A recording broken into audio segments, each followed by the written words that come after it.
Assalamualaikum warahmatullahi wabarakatuh. Para pemirsa yang dimuliakan Allah Subhanahu wa taala, sekarang ada channel baru yang banyak sekali manfaatnya, yaitu BBQ Al-Qur'an. Di situ menjelaskan tentang tata cara membaca Al-Qur'an, kemudian juga disampaikan tentang ulumul Qur'an, ilmu-ilmu Al-Qur'an, yaitu melihat memandang Al-Qur'an dari berbagai macam sisinya. Tentunya sangat bermanfaat ya. Ditonton tuntas, juga jangan lupa di subscribe, kemudian di like, tonton sampai selesai, karena akan membawa manfaat bukan hanya di dunia, tentu akan mendapatkan keberkahan di dunia sampai akhirat. Selamat menonton, terima kasih. Assalamualaikum warahmatullahi wabarakatuh.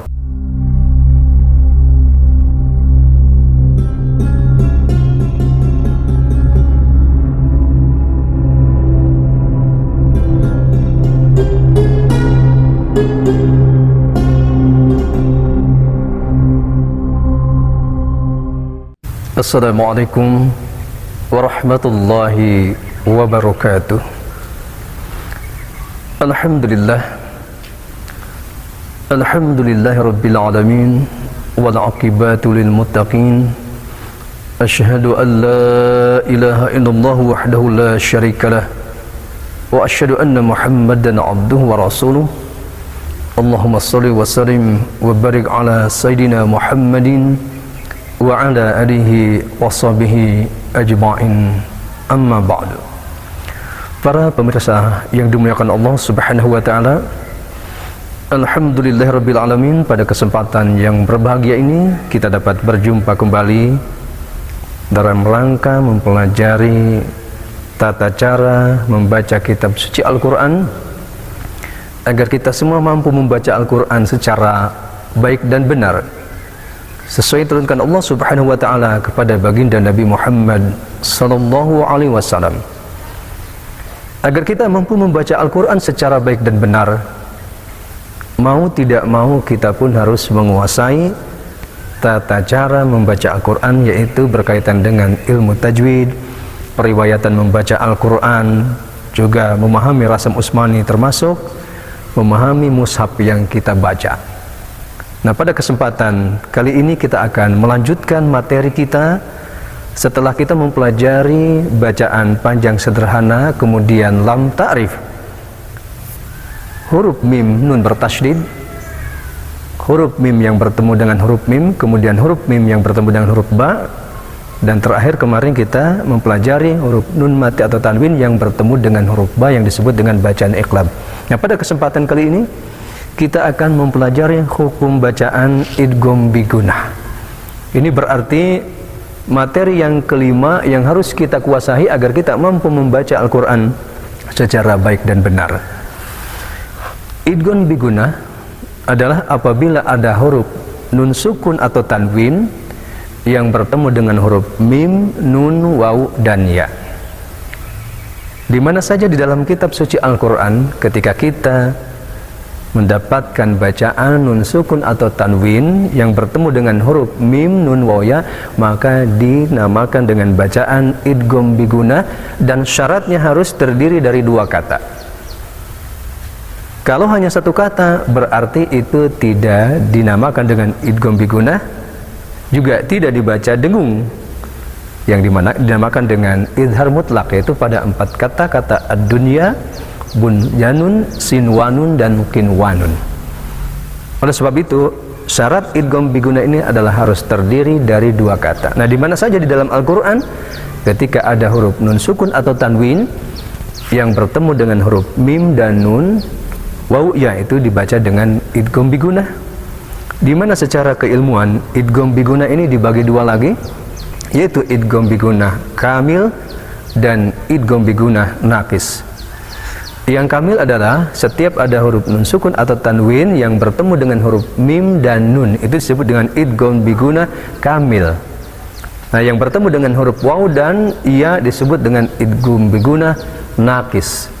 Apa perbedaannya? Ya, kalau kamil itu adalah berarti sempurna, artinya membaca dengungannya dengan sempurna, langsung nun mati atau tanwin berbunyi mim dan nun. Nah, sementara yang naqis itu, nah, cara penekanannya itu tidak boleh ditekan 100% ya, yaitu menempelkan huruf nun sukun atau tanwin ke dalam huruf waw dan ya. Oleh sebab itu tentu aja sedikit perbedaan dalam penulisan, khususnya dalam mushaf Al-Quran. Rasm Utsmani pada huruf mim dan nun itu ada tanda tasydid, sementara pada huruf wawu dan iya tidak ada tasydidnya. Walaupun demikian tetap dibaca dengan bacaan idgham bigunah. Baik, untuk menyingkat waktu, kita lihat buku Metode Asyur-Rasmaniyah pada halaman 86. Mari kita praktekkan satu demi satu contoh-contoh bacaan agar kita bisa mempraktekkan bacaan idgham bigunah ini dengan sempurna, sehingga kita pun kelak mampu membaca Al-Quran secara baik dan benar. Mari kita praktekkan. Qulubun yawma idzin wajifah فإذا كنا عظاما نخرة فإنما هي زجرة واحدة إن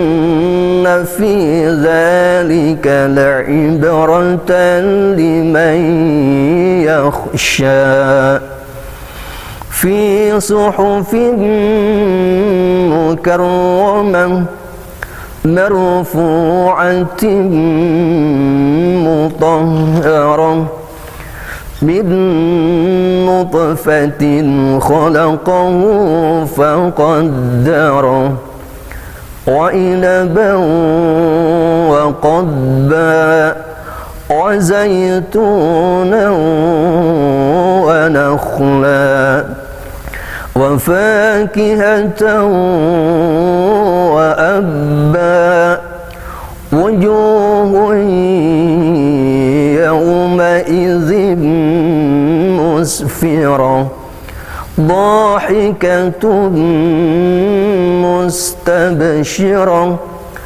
ووجوه يومئذ عليها غبرة علمت نفس ما قدمت وأخرت فسوف يحاسب حسابا يسيرا إنه ظن أن لن يحور وشاهد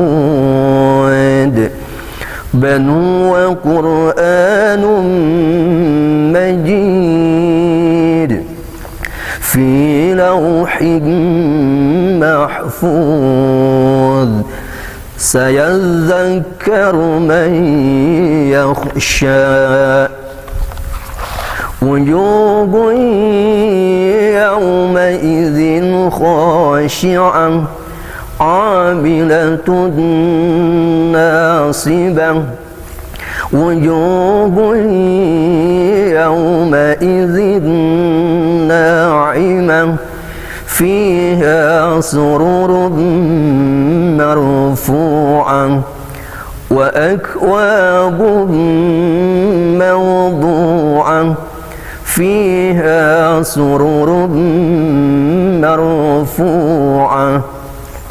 وأكواب موضوعة ووالد وما ولد ولسانا وشفتين عليه نار مؤصدة ونفس وما سواها في عمد ممددة رسول من الله يتلو صحفا مطهرة في جيدها حبل من مسد. Inilah beberapa contoh bacaan idgham bigunah yang betul-betul harus kita pahami, harus kita kuasai Di mana saja di dalam kitab suci Al-Quran, ketika kita menemukan bacaan setiap nun, sukun atau tanwin yang bertemu dengan huruf mim, nun, waw, ya, dinamakan dengan bacaan idgham bigunah, dibaca dengung 2 harakat, di mana syaratnya harus terdiri dari 2 kata, tidak boleh pada 1 kata. Oleh sebab itu, ya, hukum demi hukum yang kita pelajari, yang kita pahami, kita praktekkan di dalam membaca kitab suci Al-Quran, karena pada prinsip dasarnya agar kita mampu membaca Al-Quran untuk langkah awal, kita diingatkan harus menguasai 11 materi utama yang berkaitan dengan bacaan dengung, 6 materi, dan 5 materi yang berkaitan dengan bacaan panjang. Nah, apabila kita menguasai bacaan-bacaan ini, otomatis ya, bacaan Quran kita akan lebih rapi, lebih lancar, lebih bagus. Kenapa bertahun-tahun kita mempelajari kitab suci Al-Quran kok tidak ada kemajuan, kok tidak ada perubahan? Masalahnya karena tidak menguasai materi-materi yang kita pelajari ini. Oleh sebab itu, melalui metode As-Rasmaniyah ini diberikan contoh-contoh yang cukup banyak, sehingga dengan mempraktekannya, dengan mempelajari metode As-Rasmaniyah, kita akan terarah sehingga kita mampu membaca Al-Quran secara baik dan benar. Ketika kita mampu membaca Al-Quran secara baik dan benar, tentunya merupakan suatu kebahagiaan yang sangat luar biasa. Kenapa? Karena dengan mampu membaca Al-Quran secara baik dan benar, di samping kita mengikuti sunnah Rasulullah SAW, ya, mempraktekkan membaca Quran, kita pun mendapatkan pahala yang banyak. Kemudian secara otomatis hati kita setiap selesai membaca Quran menjadi tenang, menjadi tentram. Dan yakinlah bahwa Al-Quran yang kita baca di dunia ini akan menjadi penerang di kegelapan alam kubur, dan akan menjadi syafaat penolong kita ketika kita dikumpulkan di padang mahsyar, suatu padang yang luas, yang tandus, yang tidak ada pepohonan, tidak ada naungan, matahari begitu sangat dekat. Nah, bacaan-bacaan Al-Quran ini akan tampil menjadi syafaat penolong buat kita semua. Mudah-mudahan kita semua diberikan kemudahan dalam mempelajari kitab suci Al-Quran, dan sekaligus kita pun dijadikan oleh Allah Subhanahu wa Ta'ala menjadi ahli Al-Quran yang begitu sangat dekat dengan Allah, begitu dekat dengan baginda Nabi Muhammad sallallahu alaihi wasallam. Mudah-mudahan bermanfaat, khususnya bagi pribadi saya dan umumnya bagi para pemirsa semuanya. Semoga kita terus bersemangat di dalam mempelajari kitab suci Al-Quran. Terima kasih. Wassalamualaikum warahmatullahi wabarakatuh.